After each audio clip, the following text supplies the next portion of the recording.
पूर्व मुख्यमंत्री रहे हैं, उनको उन्होंने क्या कहा कि ये इसको तो कुछ सेंस है, ये तो मेरी मूर्खता से मुख्यमंत्री बन गया। बनने वाले हैं, बने नहीं हैं। जिस तरह से आपके चिराग पासवान मुख्यमंत्री बनने वाले हैं बिना विधायकों के। महिलाओं के ऊपर में जनसंख्या नियंत्रण पे जो अटपट आपने बोला था, माफी मांगा था, आपको जीतन राम मांझी प्रकरण में भी माफी मांगनी चाहिए। ये समझाने का अगर तरीका मुख्यमंत्री का होगा तो उनके पदाधिकारियों का क्या होगा? वो तो सीधा एक्शन करके दिखाएंगे। से हम लोग भी हैं, ठेठ भाषा हम लोग समझते हैं, और ये गांव की भी भाषा में ये गलत था कि काफी हो गई है, या कोई बीमारी का शिकार होते जा रहे हैं जिससे ये बड़बड़ाहट, चिड़चिड़ाहट और घबराहट ऑन कैमरा नजर आ रहा है। गलत बोला है।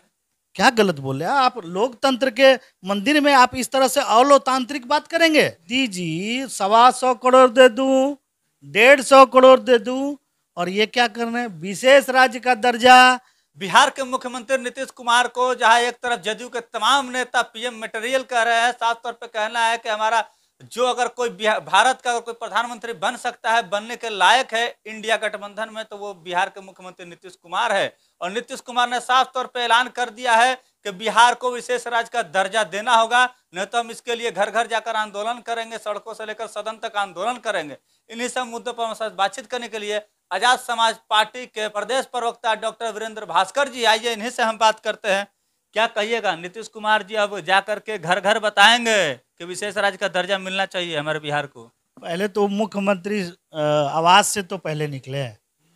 अभी जो है मुख्यमंत्री आवास निकलने के बाद विधानसभा गए, विधानसभा में अड़बड़ बोल के चले आए। अड़बड़, अब मैं क्या बोल रहा हूँ, पूरे छाए हुए हैं सोशल मीडिया पे। समझा रहे थे लोगों को। अच्छा, समझा रहे थे। ये समझाने का अगर तरीका मुख्यमंत्री का होगा तो उनके पदाधिकारियों का क्या होगा? वो तो सीधा एक्शन करके दिखाएंगे। इन्होंने तो एक डेमो दिया, तो उनके पदाधिकारी उससे आगे बढ़ के ना करेंगे? ठेठ भाषा में समझाए, गांव के ठेठ भाषा में, ताकि लोग समझ सके इसको। गांव से हम लोग भी हैं, ठेठ भाषा हम लोग समझते हैं, और ये गांव की भी भाषा में ये गलत था। मैं ये नहीं कहता कि उनका नियत था गलत बोलने का, बल्कि उनका तरीका गलत था। और ये तय कर रहा है कि वो उम्रजदा हो गए हैं, उम्र उनकी काफ़ी हो गई है, या कोई बीमारी का शिकार होते जा रहे हैं जिससे ये बड़बड़ाहट, चिड़चिड़ाहट और घबराहट ऑन कैमरा नजर आ रहा है। बीमारी से ग्रसित। अब आप सोचिए ना भाई, कि अपने से सीनियर मोस्ट जीतन राम मांझी जी माननीय अनुसूचित जाति के बड़े लीडर माने जाते हैं, पूर्व मुख्यमंत्री रहे हैं, उनको उन्होंने क्या कहा कि ये इसको तो कुछ सेंस है, ये तो मेरी मूर्खता से मुख्यमंत्री बन गया। क्या गलत बोला है? क्या गलत बोले आप? लोकतंत्र के मंदिर में आप इस तरह से अलोकतांत्रिक बात करेंगे? मुख्यमंत्री किसने बनाया जीतन राम मांझी को? तो इनको किसने बनाया? लालू यादव ने। जनता ने चुना। ये आप या तो मूर्खता से मेरे से बात कर रहे हैं, या लोगों को मूर्ख समझ रहे हैं। कोई भी मुख्यमंत्री बनता है तो विधायकों की एक सूची होती है, और विधायकों के बहुमत के आधार पर राज्यपाल ये तय करता है, शपथ दिलाता है, तब जाके मुख्यमंत्री होता है। किसी के बाप का विधानसभा नहीं है, किसी के बाप का विधायक नहीं होता है। आप समझिए, जब संख्या बल जब समर्थन करती है तब कोई मुख्यमंत्री होता है। और उस बदौलत ही ना। नहीं, कैसे ये कैसे कह दिया? नीतीश कुमार ने चयन किया कि इनको मुख्यमंत्री बनाना है, तो विधायकों ने समर्थन कर दिया। अगर नीतीश कुमार ने वापस खींच लिया तो विधायक से। आप हमको ये बताइए कि आज किसने बनाया इनको मुख्यमंत्री? वही तो बताइए। जनता ने चुना है। मतलब वही तो वही हो गया कि मेरा कुत्ता कुत्ता, आपका कुत्ता टॉमी। आप इस तरह की बात कर रहे हैं। आज आरजेडी के विधायकों ने इनको समर्थन किया, तब जाके इनका बहुमत साबित हुआ, और बहुमत साबित होने पर राज्यपाल ने इनको मुख्यमंत्री का शपथ दिलाया। तो यानी लालू यादव ने इनको बनाया। कल होके बड़बड़ा के लालू यादव बोल रहे हैं कि तो मूर्ख है, इसके मेरी मूर्खता के कारण ये बन गया, तब कैसा लगेगा?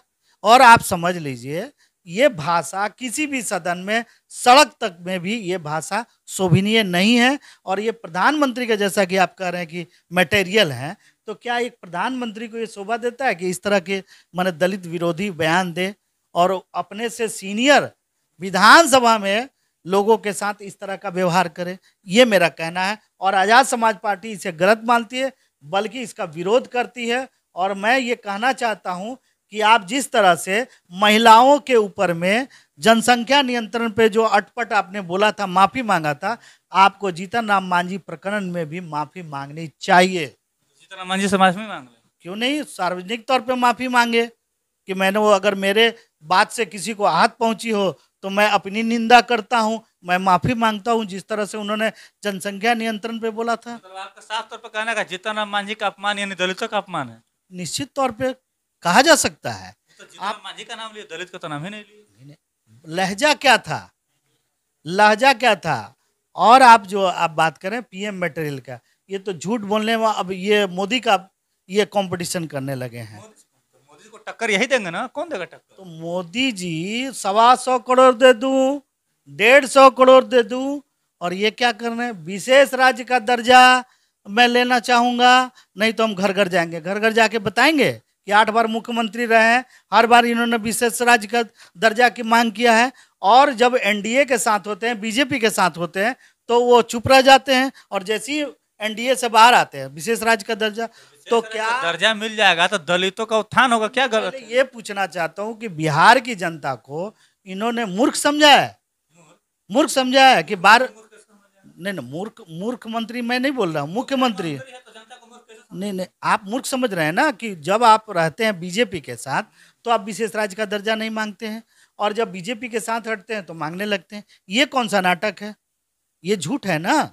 आप लोगों को बरगलाने के लिए काम कर रहे हैं। इस मुद्दे को तो ये अपने अंदर में रख लें। अभी चुनाव लड़े लोकसभा में, और लोकसभा में चुनाव में क्या स्थितियां बनती है इसके बाद इसकी बात करें। 40 में 40 इंडिया गठबंधन जीतेगा बोलते हैं जी, जैसा कि पिछला बार आरजेडी को 16 में से 40 में से एक भी सीट नहीं मिला था, क्या ये इतिहास दोहराया नहीं जा सकता है? नीतीश जी को 17 में 16 मिला। तो 16 मिला था तो नीतीश जी को ना, आरजेडी को क्या मिला था? अब नीतीश जी के साथ, तो नीतीश जी तो पहले बीजेपी के साथ थे, अब नीतीश जी आगे। तो बीजेपी वाला इनको वोट नहीं देगा, तो इनका 17 में 16 लड़े थे, नहीं आएगा। आप खुद से अपने साबित कर दिया। आप बीजेपी के वोट से आपने सांसद बनाया था, अब आप आरजेडी के साथ है, क्या आरजेडी वाले इनको वोट करेंगे ये तय कर लीजिए। अभी तो सवाल बता दीजिए, क्या लगता है 2024 में नीतीश कुमार प्रधानमंत्री बनेंगे नहीं बनेंगे? क्यों, ये तो तय कर नहीं, वो तो तय करेगा इंडिया गठबंधन, और इंडिया गठबंधन आप देख रहे हैं कि पूरी तरह बिखर चुका है। क्यों, अभी अखिलेश यादव ने साफ तौर पे कहा कि हम इस इंडिया गठबंधन के साथ नहीं है। तो कांग्रेस को बोले कि कांग्रेस पर भरोसा नहीं कर सकते। कांग्रेस ही तो लीड कर रही है, सबसे बड़ी पार्टी तो कांग्रेस है। लीड तो नीतीश कुमार कर रहे हैं ना इंडिया का। किसने कहा, क्या है संयोजक बनने वाले हैं, बनने वाले हैं, बने नहीं हैं। जिस तरह से आपके चिराग पासवान मुख्यमंत्री बनने वाले हैं बिना विधायकों के। कितने विधायक हैं चिराग आने पासवान? वाले दिनों में बनेंगे। तो मैं प्रधानमंत्री आइकॉन है दलितों के नेता। कह ही रहा हूं कि मैं प्रधानमंत्री का उम्मीदवार हूं। इस बार लोकसभा में मेरा एमपी का सीट बढ़ेगा, हम देखिएगा प्रधानमंत्री बनेगा। दलित का नेता है ना चिराग पासवान? दलित का नेता है कि किस, अभी चित्रगुप्त पूजा पे उन्होंने कहा कि कलम की पूजा होती है, कलम की ताकत ये है कि जितने भी वेद और पुराण लिखे गए हैं कलमों से लिखे गए हैं। बाबा साहब का संविधान इनको नजर नहीं आया, जिसकी बदौलत ये सदन में आए हैं। तो ये समझ सकते हैं कितने ही दलित विरोधी हैं, संविधान विरोधी हैं, और बाबा साहब के विचारों के विरोधी हैं। अगर आप इसके बावजूद भी इसे दलित का नेता मानते हैं तो ये समझने वाली की मूर्खता है, हमारी समझ नहीं है। चिराग पासवान दलितों के नेता नहीं है, वो बाबा साहब भीमराव अम्बेडकर के विरोधी है, वो संविधान विरोधी है। और नीतीश कुमार पर भी कटाक्ष करते हुए उन्होंने कहा कि जब जब वो बीजेपी में नहीं रहते हैं तभी तभी विशेष राज्य का दर्जा मांगते हैं, जब बीजेपी में रहते हैं तो विशेष राज्य का दर्जा नहीं मांगते हैं। आखिर नीतीश कुमार जो है बिहार की जनता को कब तक ठगेंगे? सिर्फ और सिर्फ जनता को बरगला रहे हैं बिहार की जनता को, और ये प्रधानमंत्री बनने का ख्वाब छोड़ देते। इस पर आप क्या सोचते हैं, आपकी क्या प्रतिक्रिया है? कमेंट्स में जवाब जोड़ दीजिएगा। तब तक के लिए बहुत बहुत धन्यवाद।